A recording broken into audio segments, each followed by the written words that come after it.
Kara Shalom, welcome to our watercolor journey. Today we will use salt and negative painting to create this atmospheric landscape. The materials used are listed in the description below. On the palette we have Indigo, Quinacridone Violet and Quinacridone Gold. Color alternatives are listed below.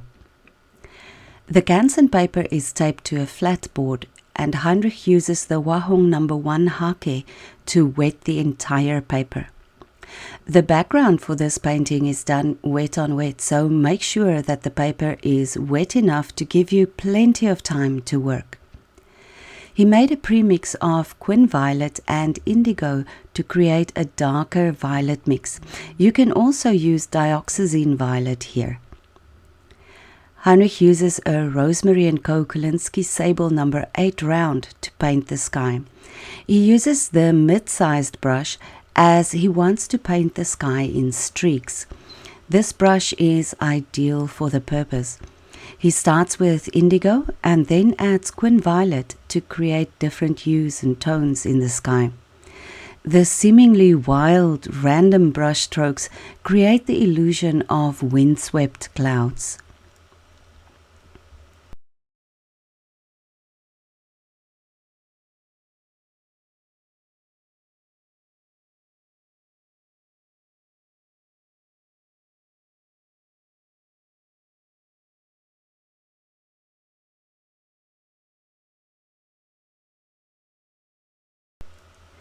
Now he uses the slightly thicker premix of Indigo and Quin Violet to add the trees in the background. The paint spreads gently into the wet background without causing blooms or runbacks, because the pigment is slightly denser than the watery background. He simply dabs the paint in the general shape of some trees and allows it to spread naturally. He adds a touch of indigo for variation. He uses the same premix to create the foreground. The sweeping brush strokes here again helps to spread the paint and to give the terrain a soft, misty look.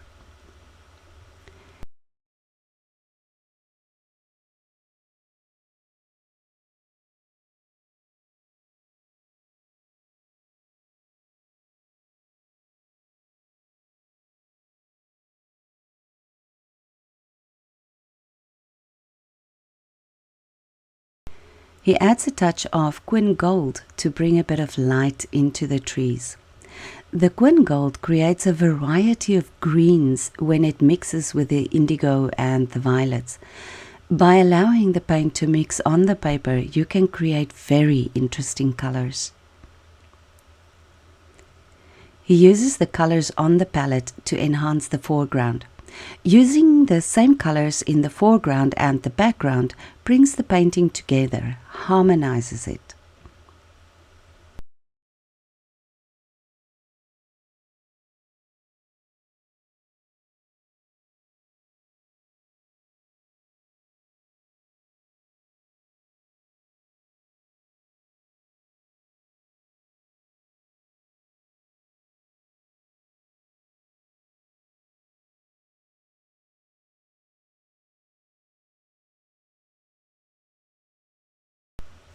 The paint has settled a bit, so he adds salt to the foreground and into the tree line.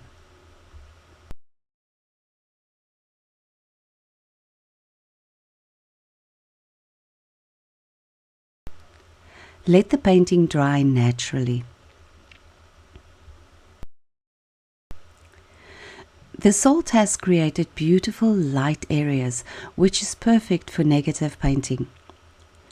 Heinrich uses the salt patches to guide him when he paints the tree trunks and branches.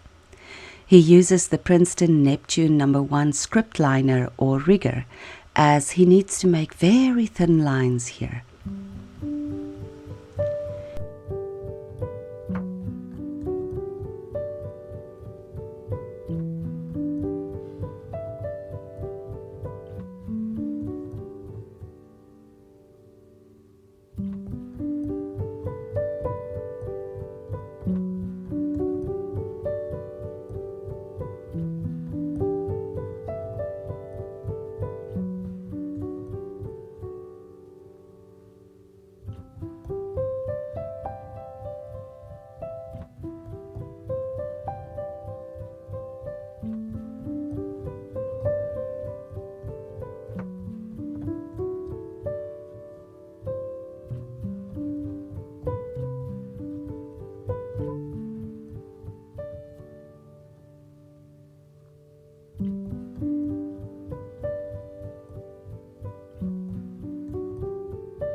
The foreground has plenty of potential for bushes and flowers. Paint darker lines next to the lighter areas to bring out the shapes of the plants. You are basically painting the shadows, not the actual plants. He's still using the rigor and follows the natural shapes created by the salt. Let's see how this unfolds.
And there we have it. Thank you for taking today's journey with us. Please like and subscribe if you haven't already. And you are welcome to share your version of the painting with us on Instagram. We really hope to see you again soon. Vaya con Dios.